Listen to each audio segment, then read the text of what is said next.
नमस्कार मित्रांनो, स्वागत आहे तुम्हा सर्वांचं पीके पब्लिकेशन या चॅनलवरती. मित्रांनो, आज आपण भारतीय संविधानावर आधारित प्रश्नोत्तरे बघणार आहोत. चला सुरुवात करूया.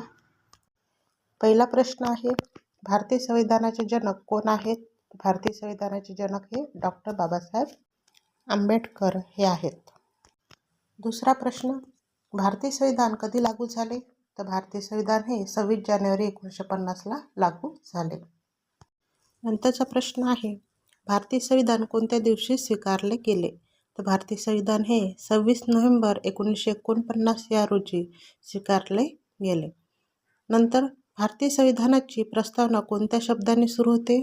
तर भारतीय संविधानाची प्रस्तावना आम्ही भारताचे लोक या शब्दांनी सुरू होते. पाचवा प्रश्न आहे, भारत हा कसा देश आहे? तर भारत हा सार्वभौम समाजवादी धर्मनिरपेक्ष लोकशाही गणराज्य असा देश आहे. नंतर भारतीय संविधानात किती मूलभूत अधिकार आहेत? तर भारतीय संविधानात आपले मूलभूत अधिकार किती दिलेले आहे? तर 6 मूलभूत अधिकार दिलेले आहेत. समानतेचा अधिकार कोणत्या कलमात दिला आहे? तर समानतेचा अधिकार हा कलम 14 ते 18 यामध्ये दिलेला आहे. स्वातंत्र्याचा अधिकार कोणत्या कलमात आहे? तर स्वातंत्र्याचा अधिकार हा कलम 19 ते 22 मध्ये दिलेला आहे. समानतेचा अधिकार कलम 14 ते 18 आणि स्वातंत्र्याचा अधिकार कलम 19 ते 22. लक्षात ठेवायचं हे. शिक्षणाचा अधिकार कोणत्या कलमात आहे? तर शिक्षणाचा अधिकार हा कलम 21 मध्ये समाविष्ट करण्यात आलेला आहे. तसेच भारतीय संविधानातील मूलभूत कर्तव्य किती दिले आहेत? तर भारतीय संविधानामध्ये मूलभूत कर्तव्य ही किती दिली आहेत? 11 मूलभूत कर्तव्ये दिलेली आहेत.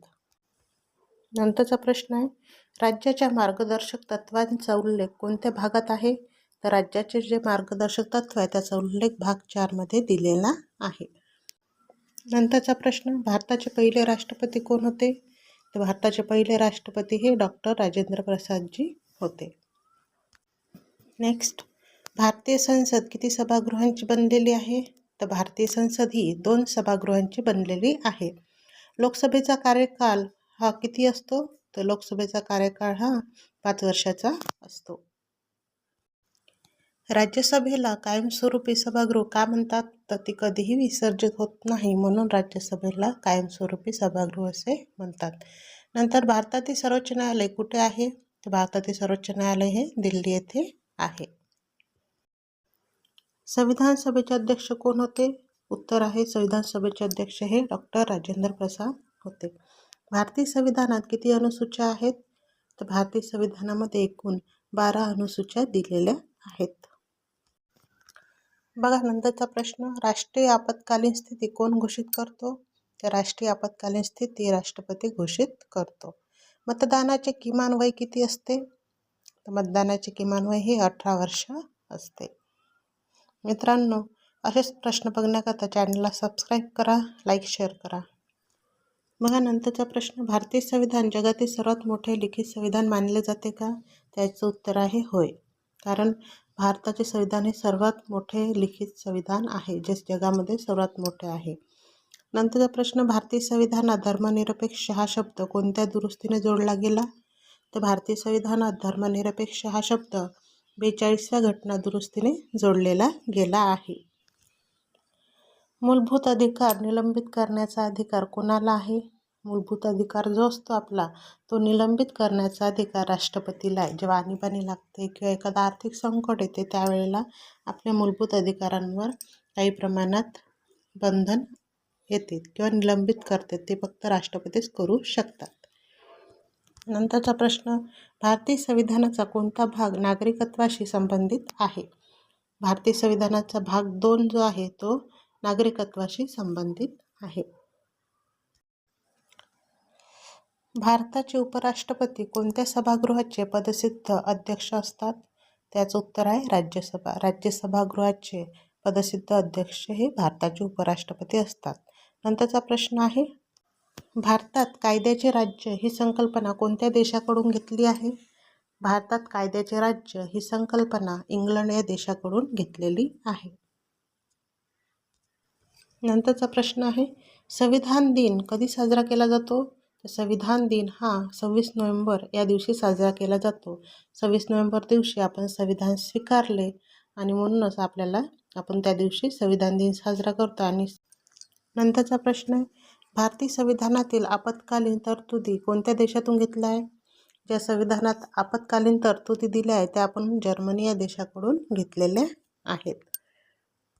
नंतरचा प्रश्न आहे, लोकसभा सदस्य होण्यासाठी किमान वय किती असावे लागते? तर लोकसभा सदस्य होण्यासाठी किमान वय हे 25 वर्ष असावे लागते. नंतर राज्यसभा सदस्य होण्यासाठी किमान वय किती असावे लागते? तर राज्यसभा सदस्य होण्यासाठी किमान वय 30 वर्ष असावे लागते. बघा मित्रांनो, लोकसभा सदस्य होण्यासाठी वयाची मर्यादा 25 वर्ष आहे. 25 वर्ष पूर्ण असावे लागते आणि राज्यसभेचे सदस्य होण्यासाठी किमान वय 30 वर्ष असावे लागते. म्हणजे 30 वर्ष पूर्ण असेल तर तुम्ही राज्यसभा निवडणूक लढवू शकता. नंतरचा प्रश्न आहे, भारतात संविधान कधी लागू करण्यात आले? तर भारतात संविधान हे 26 जानेवारी 1950ला लागू करण्यात आले. बघा मित्रांनो 26 नोव्हेंबर रोजी आपण संविधान स्वीकारले आणि 26 जानेवारी 1950ला त्याची अंमलबजावणी केलेली आहे. नंतरचा प्रश्न, भारतीय संविधानाचे निर्माते असे कोणाला म्हणतात? तर भारतीय संविधानाचे निर्माते असे डॉक्टर बाबासाहेब आंबेडकर यांना म्हणतात. नंतरचा प्रश्न आहे, भारतीय संविधानात एकूण किती मूलभूत अधिकार दिले आहेत? तर भारतीय संविधानात एकूण 6 मूलभूत अधिकार दिलेले आहेत. भारतीय संविधानात एकूण किती भाषा समाविष्ट केलेल्या आहेत? तर भारतीय संविधानात एकूण 22 भाषा समाविष्ट केलेल्या आहेत. बघा नंतरचा प्रश्न, संविधानाच्या प्रस्तावनेत समाजवादी शब्द कोणत्या वर्षी जोडला गेला?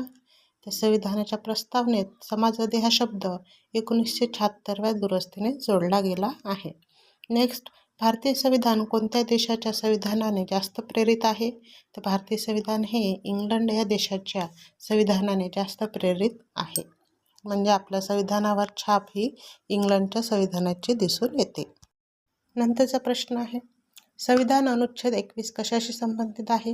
तर संविधान अनुच्छेद 21 हे जीवन आणि व्यक्तिगत स्वातंत्र्याचा अधिकार याच्याशी संबंधित आहे. म्हणजे जीवन जगण्याचा आणि व्यक्तिगत आपलं जे स्वातंत्र्य आहे, आपले विचार मांडणे, कोणती भाषा निवडायची, कोणता धर्म स्वीकारायचा, हे जे व्यक्तिगत स्वातंत्र्य आपलं त्याच्याशी संबंधित संविधान अनुच्छेद 21 आहे. नंतरचा प्रश्न, संसदेचे कायमस्वरूपी सभागृह कोणते? तर संसदेचे कायमस्वरूपी सभागृह हे राज्यसभा सभागृह आहे, जे कधीही बरखास्त होत नाही. बघा नंतरचा प्रश्न आहे, 73वी घटना दुरुस्ती कशाशी संबंधित आहे? तर 73वी घटना दुरुस्ती ही पंचायत राजशी संबंधित आहे. तसे भारतीय राज्यघटनेत कलम 40मध्ये कशाची तरतूद केली आहे? तर भारतीय राज्यघटनेत कलम 40मध्ये ग्रामपंचायत स्थापनेची तरतूद केलेली आहे. म्हणजे कलम 40 आहे राज्यघटनेचं, आपल्या संविधानाचं, त्यामध्ये ग्रामपंचायत स्थापनेविषयी माहिती दिलेली आहे. तर विद्यार्थी मित्रांनो, अशाच प्रकारचे प्रश्न बघण्याकरिता आणि व्हिडिओ बघण्यासाठी चॅनलला लाईक, शेअर आणि सबस्क्राईब करायला विसरू नका. धन्यवाद.